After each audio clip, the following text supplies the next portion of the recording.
لمكافحة الشيخوخة في الوجه والرقبة ببذور الكتان التي تزيل التجاعيد من الوجه وتشد البشرة. سوف نقوم بطحن بذور الكتان من أجل أن نحضر ماسك لإزالة التجاعيد وشد البشرة والرقبة.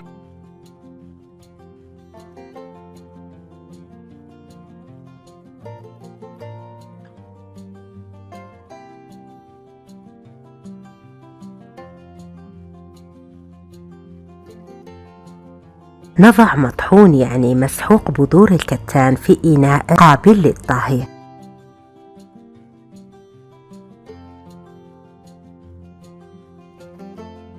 نضيف لها كوب كبير من الماء ونطبخه على نار قليلة هادئة لدقائق من أجل أن نتحصل على جل بذور الكتان.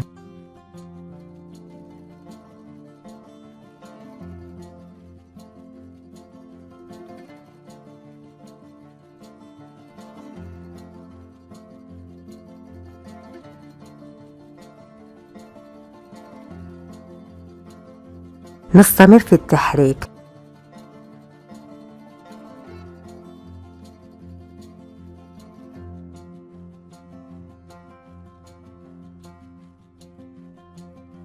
لقد تحصلنا الآن على جل بذور الكتان المطبوخة. نتركه يبرد قليلا. نسحب القليل من جل بذور الكتان المطبوخة ونضعه في إناء.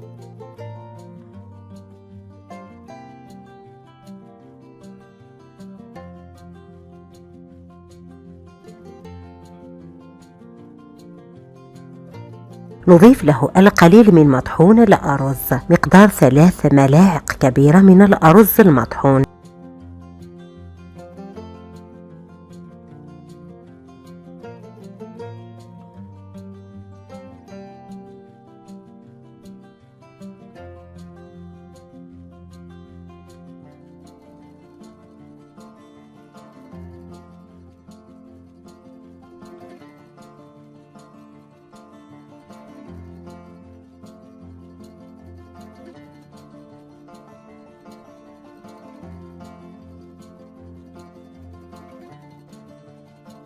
ثم نضيف ملعقة كبيرة من زيت الزيتون أو زيت اللوز الحلو طبعا.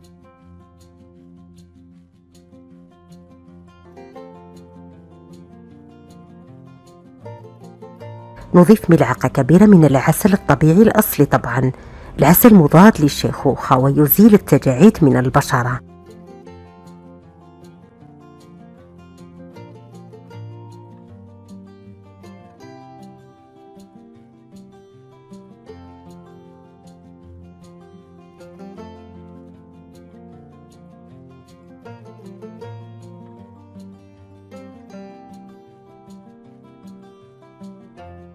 طبقي الماسك على البشرة والرقبة ويمكنك وضعه على جوانب العين. اتركي الماسك يستريح على البشرة من 20 دقيقة يعني إلى 30 دقيقة، ثم أزيليه بعد ذلك بطريقة التقشير واغسلي الوجه بالماء الفاتر، ثم مباشرة بعد ذلك اغسلي الوجه بالماء البارد، ثم قومي بترطيب البشرة بزيت اللوز أو زيت جوز الهند. هذا الماسك يمكنك استعماله 4 مرات في الأسبوع. يمكنك الاحتفاظ بالمزيج في الثلاجة ل3 أيام.